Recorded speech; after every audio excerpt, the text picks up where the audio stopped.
Nah, apa yang terpikir dari penyamun tadi daripada ame itu denangnya adalah aja kepandaian seperti kunan dan jari. Belajarlah dengan kurang kuota. Tak perlu dia jual ame tadi, tapi kemampuan membuat batang kayu jadi ame itu lah namanya. Pelajaran ini cuma itu Bismillahirrahmanirrahim. Dengan nama Allah yang pengasih lagi Maha Penyayang. Titik ba. Akhirnya ceritanya tuh sampai-sampainya mematuhi guru. Sampai pelajaran kecil. Karena guru tadi adalah merupakan sebab yang tidak untuk dapatnya dengan ilmu pengetahuan. Jadi kalau guru tidak mungkin bisa ilmu pengetahuan menjadikan sesuatu menjadi ame. Jadi itu yang dituju tadi tidak jelas baru dong. Penyamun lah kadang-kadang. Tapi kepatuhannya kepada guru tadinya meningkat disebabkan itu. Karena dia ingin. Akhirnya disuruhlah oleh guru tadi untuk ya kalau istilah itunya untuk berzikir atau berkhalwat di sebuah tempat. Nanti di situ dia orang sebelum dia datang ke situ. Akhirnya guru tadi lupa sampai bertahun-tahun, setahun atau 2 tahun agaknya. Dan murid tadi itu karena saking patuhnya kepada guru tadi karena ingin mendapatkan ilmu, nah makanya justru tidak ada yang baik dari situ. Abi makanan air tidak ada. Dia kalau lagi hujan dia minum. Daun kayu di sekitar itulah yang makan. Akhirnya guru teringat gurunya, temuilah murid tadi begitu dapat sekali dia ilmu ya, ilmu hakikat namanya.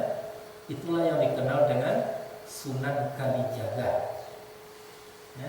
Di Sunan itu orang yang Indo, Kali itu Sunan tadi ya seseorang, Kali itu sungai, jaga menjaga sungai. Jadi di dekat sungai, jadi yang dekat ke sungai ya menanti guru. Itulah orang-orang dahulu. Dikarenakan memantapkan isi daripada apa yang dibaca, cuma hanya Bismillahirrahmanirrahim, diberilah kelebihan, diberi keramat. Kalau dapat kemuliaan dari Allah Subhanahu wa taala, itu tidak bertanggung-tanggung. Kalau ilmu, pemahaman dan segala macamnya akan tercurah kepada orang yang semacam itu karena yang sudah dikasihi oleh Allah Subhanahu wa taala. Itu makanya di dalam ujung ayat nanti kan kita lihat ulaika alaihim shalawatun min rabbihim wa rahmah.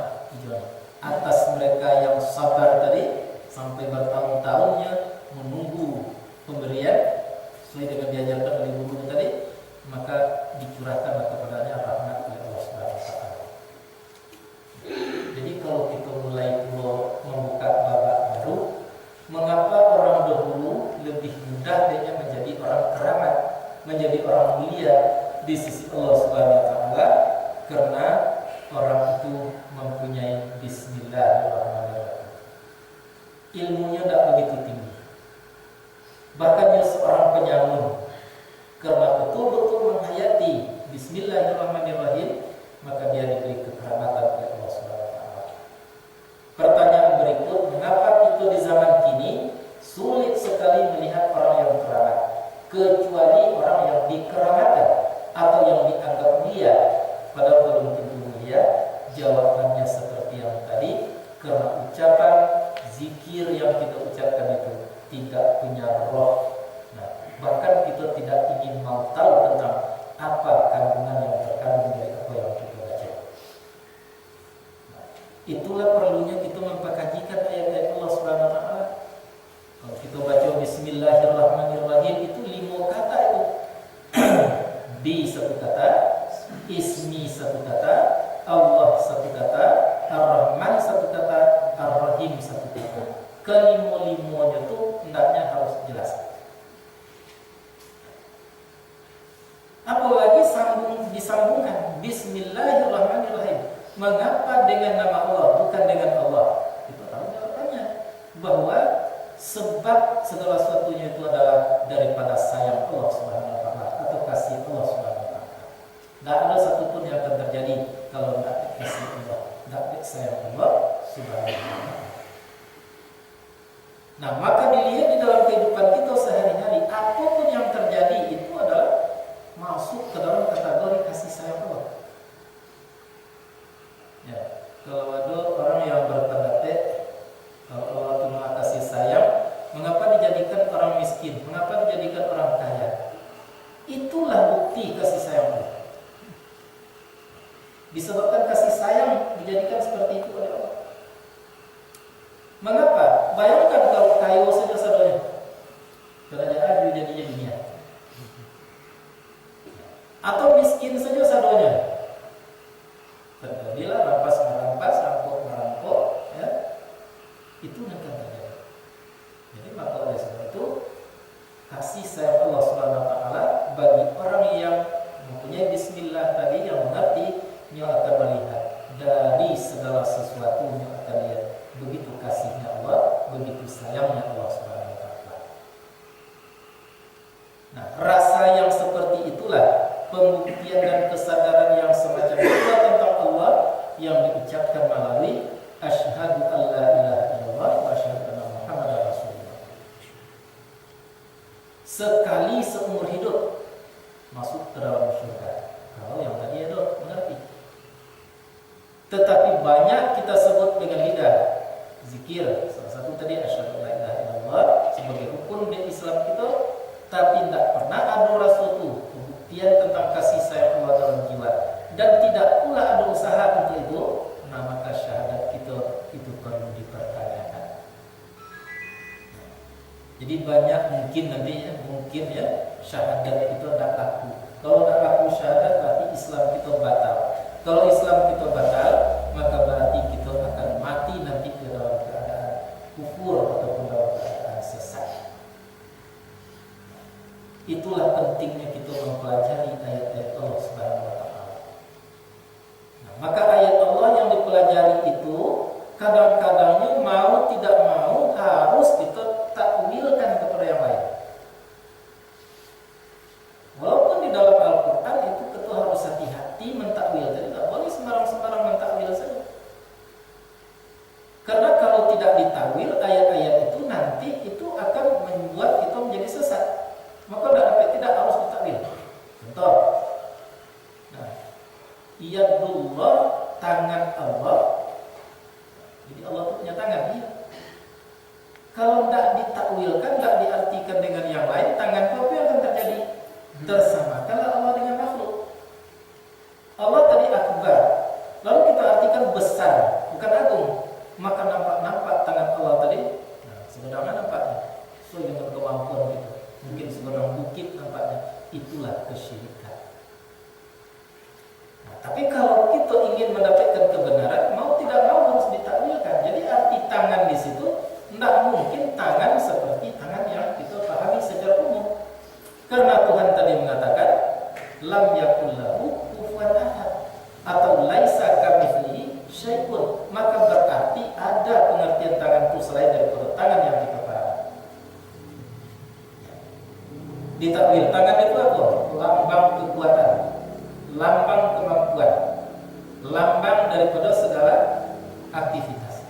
Jadi maka berarti tangan Allah di atas tangan mereka, maksudnya kuasa Allah di atas kekuasaan mereka, kemampuan Allah di atas kemampuan mereka, ilmu Allah di atas ilmu mereka. Itu makanya dalam batang kaji dan tuliskan ada 7 kata di situ yang sebagai kunci: hayat Allah, hayat aku, hayat Allah sendirinya. Kita hidupnya Allah, tapi hidupnya Allah itu tidak sama dengan hidup kita. Laisa kamitslihi syai'un. Qudrat Allah, qudrat aku, qudrat Allah sendirinya. Maksudnya qudrat Allah tadi tidak berbanding dengan qudrat apapun yang ada. Boleh? Ayat, qudrat, ilmu Allah, ilmu aku, ilmu Allah sendirinya. Basir Allah, basir aku, basir Allah sendirinya. Kalam Allah, kalam aku, kalam Allah sendirinya. Artinya segala yang ada di kita itu adalah pemberian Allah semata, dan kalau kita balikkan berbalik tidak bisa dibandingkan dengan apa yang ada pada Allah Subhanahu wa Ta'ala. Bayangkan, ya kalau kita tulis kaji itu ya, kalau syahadat itu saja sebagai rukun pertama di dalam Islam. Saja mulai ketek kita kenali syahadat, tapi kadang-kadangnya masih belum berisi. Tapi Allah tadi masih memberi kesempatan kepada kita. Selagi masih belum guru orang, berupayalah untuk menyempurnakan syahadat itu. Jadi pokoknya itu zikir, bacaan apapun yang tadi baca itu zikir. Ya, boleh kita artikan seperti itu. Tapi ingat, zikir yang kita ucapkan itu kalau tidak bermakna, tidak berpaham, tidak berasa, maka berarti ucapan itu adalah mungkin kosong atau berupa penipuan terhadap Allah Subhanahu wa taala. Contoh seperti Allah Akbar. Nah, kemudian karena adanya lahir dibaca, adanya rasa tadi, mungkinkah akan timbul saja rasa itu dengan sendiri?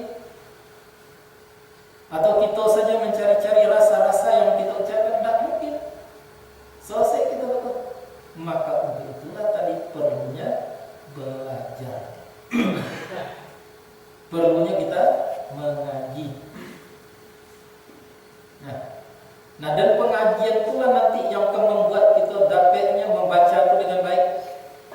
Pengajian itulah yang akan bisa nanti membuat kita dapat merasakan itu dengan secara benar. Itu makanya mengaji seperti yang ini hukumnya adalah fardu ain, bukan fardu kifayah, bukan sunat, tapi adalah fardu ain, supaya agama kita tadi menjadi agama yang benar. Di dalam mempelajari itulah kita perlunya kadang-kadang petunjuk-petunjuk daripada orang-orang yang sebelum kita, namanya ulama-ulama salaf. Ya, ulama-ulama terdahulu kita lihat di dalam kitabnya Imam Syafi'i misalnya, kita lihat di dalam kitab Ahmad bin Hanbal, atau sekurang-kurangnya melalui guru-guru yang bisa mengenali pendapat-pendapat mereka. Tidak dosa. Tapi kita padukan nanti apa yang dipahami mereka, wajib itu kita pahami. Itu adalah satu kesalahan. Taklid itu hanya kepada Rasulullah. Kepada imam-imam itu kita tidak boleh taklid. Ya, kepada Nabi ya wajib taklid, kepada Allah wajib taklid. Artinya apa yang dikatakan Allah dan Rasul itu wajib diiyakan.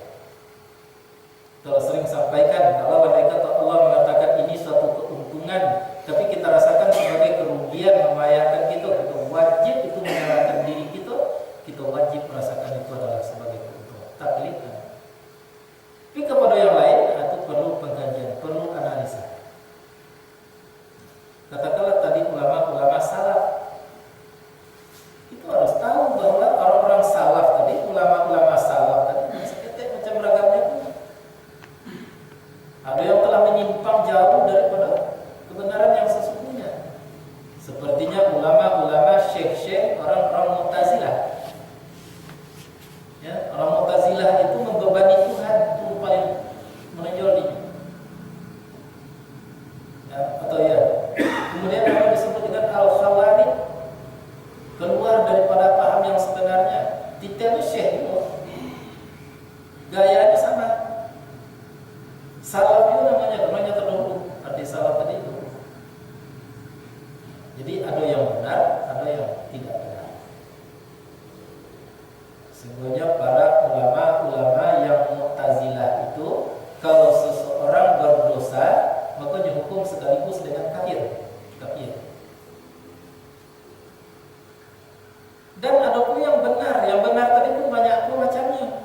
Seperti Imam Syafi'i mengatakan bahwa orang-orang yang berbuat dosa itu bukan kafir itu, tapi berdosa. Kalau Ahmad bin Hanbal misalnya atau Maliki misalnya mengatakan itu kafir. Dalilnya sama. Contoh, man taraka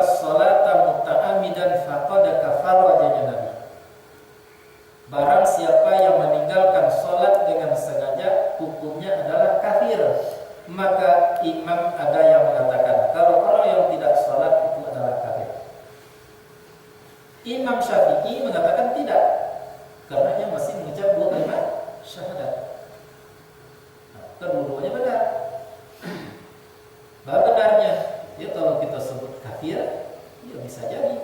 Kalau disebut tidak, bisa jadi. Sehingganya Imam Syafi'i pernah mengatakan kepada imam yang mengatakan kafir, kalau mereka kafir, lalu bagaimana memasukkannya ke dalam Islam? Dijawab, ucapkan 2 kalimat syahadat. Sedangkan mereka mengucapkan 2 kalimat syahadat. Ya itulah persoalan yang ada di dalam kehidupan kita. Itu sebabnya imam tadi tidak satu, pendapat mereka berlain. Padahal pendapatnya itu adalah benar. Nah, selama tidak dipertentangkan, tidak disalahkan satu dengan yang lain, maka itulah yang disebut dengan khilafiyah. Andai kata terjadi menyalahkan satu dengan yang lain, nah maka itu khilafiyah sudah berubah menjadi apa namanya tadi? Firqiyah, perpecahan. Ya, orang mengikut perpecahan, bukan mengikut salafiyah, tapi perpecahan. Nah, kini banyak terjadi dengan tidak disadari. Mereka mengatakan mereka adalah salafiyah, tapi pada hakikatnya mereka adalah sudah jatuh terjerumus kepada firqiyah, kepada perpecahan. Nabi Muhammad sendiri tidak pernah mencela. Yang dicela itu, yang dikafirkan itu adalah orang yang akidahnya tidak benar. Yang katakan Tuhan tidak ada atau dua dan segala macamnya, beranak dan lain sebagainya, itu memang kafir itu. Nah, maka majelis taklim ya bisa mengatakan kafirkah orang yang tidak sholat? Jelas, tapi kafirnya adalah kafir nikmat, bukan kafir iman. Jadi kafir itu 2 macam, kafir iman tiangnya yang diingkari, dan kemudian ada kafir tadi nikmat yang baik disuguhkan kepada mereka, mereka hilangkan. Harusnya mendapat pahala dari sisi Allah, kini tidak jadi dapat kafir nikmat. Selesai? Tidak ada perbantahan. Tetapi kadang-kadang pun diperbantahkan. Kalau sekedar diperbantahkan lumayan, namanya itu debat tangkul atau muzakarah, boleh-boleh saja. Yang tidak boleh tadi adalah membatalkan, apalagi mengkafirkan satu di antara yang lain. Itu yang tidak boleh. Itu yang berkembang saat ini. Ya, golongan itu menyalahkan netan, golongan netan menyalahkannya, akhirnya sampai dituduh mensyirikkan, mengkafirkan dan lain sebagainya. Akhir-akhirnya tidak pernah tinggalai urusan-urusan di dunia pun dapat dimanfaatkan. Seluruhnya tidak boleh. Tidak mah. Itu jadinya. Nah, kadang gambar saja di rumah itu tidak boleh. Padahal yang tidak boleh di rumah tadi patung. Ya, patung itu apa itu? Patung itu dapat diraba, dapat dipegang, bentuknya seperti makhluk yang bernyawa. Itu adalah patung namanya. Itu tidak boleh. Kalau ada patung tadi di rumah, malaikat tidak ada. Tapi kadang-kadang sampai orang memahami bahwa gambar-gambar tidak boleh. Termasuk tapi salat seperti itu kan tidak dibolehkan kalau bergambar. Begitu terlalu. Jadi Islam jadi menjadi berat. Nah, pada tidak boleh dia lapik sembahyang tadinya bergambar misalnya, karena takut terpedaya oleh gambar. Nah, kalau takut terpedaya oleh gambar, mengapa lapiknya yang disalahkan? Yang harus disalahkan adalah kita sendiri dan mengapa terpedaya oleh gambar. Itu seharusnya. Jadi dalam kehidupan kita di permukaan ini banyak terjadi yang semacam itu hari ini. Nah, maka akhir-akhirnya tertipu. Badai tertipu karena mereka menganggap ahlus sunnah wal jamaah, mengikut sunnah. Sunnah itu yang ditetapkan Allah. Salah satu yang ditetapkan oleh Rasul. Itu sudah kaji sunnah. Kalau sunnatullah tadi ada sunnahnya di dalam bentuk syar'i, dalam bentuk agama, din. Ditetapkan. Ada ketetapannya tadi melalui alam. Alam sudah ditetapkan. Api memanggang, itu sunnatullah. Air selalu mencari tempat yang rendah, itu adalah sunnatullah, sunnah alam. Sunnah di bidang agama, ad-din, sunnatullah. Contoh seperti sholatlah kamu 5 kali sehari semalam, 7 kali rakaatnya, itu sunnah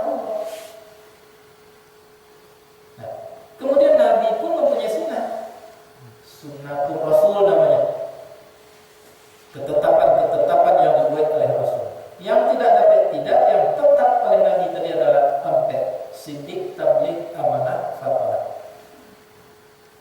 Sidik itu artinya benar. Maksudnya sidik, kebenaran Rasulullah SAW di dalam segala hal.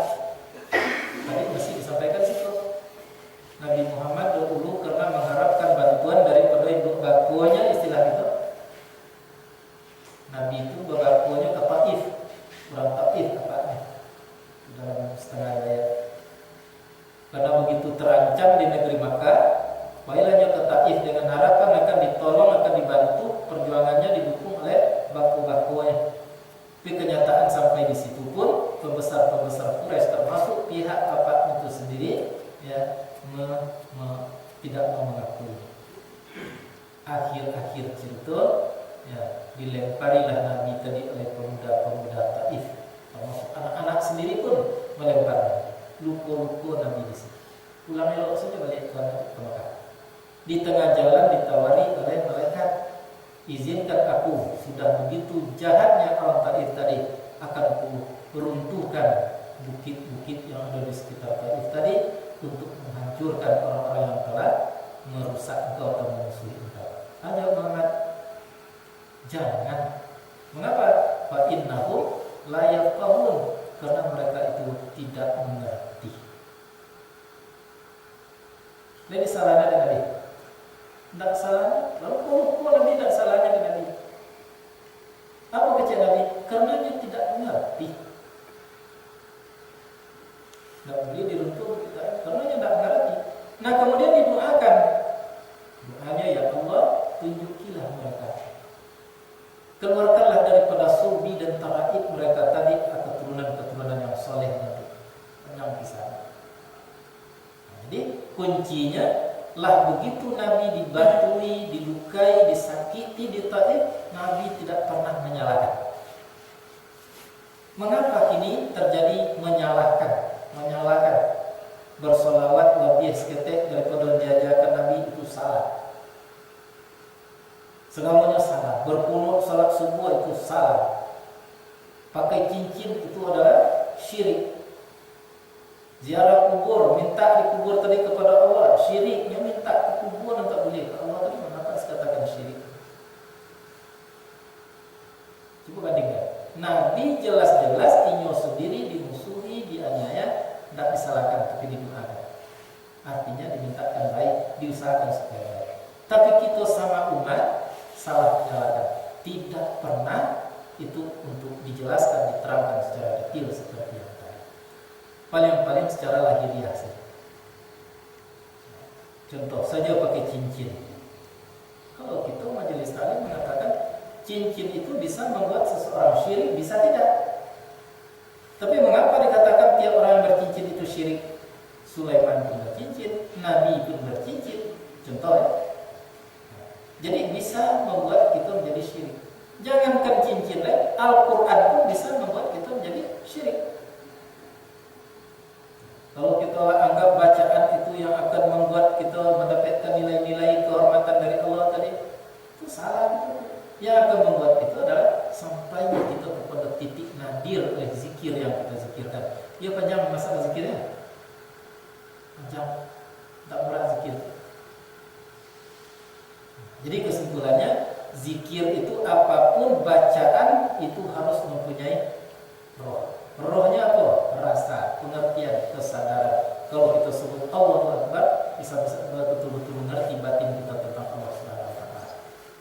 Dan itu tidak mudah. Pengajiannya harus dimulai daripada masalah bismillah dengan nama Allah yang masih lagi penyayang. Jadi kaji bismillah itu tak tanggung itu. Nah, tapi kini diperdebatkan orang. Ada orang yang tak mau membaca Bismillahirrahmanirrahim, waktu baca Al-Fatihah dalam sholat, kalau punya baca nyosirkan misalnya. Nah, kalau kita mengerti tahu, kita tidak mungkin, tak mampu untuk menganaktirikan Bismillah. Begitu kandungannya Bismillah. Ya, Alhamdulillah dijaharkan Bismillah, diketek-ketekkan, berarti dianaktirikan ya. Ya, walaupun Nabi tadi pernah dulu tidak menyebut, tidak mengeraskan Bismillah, memang ada hadisnya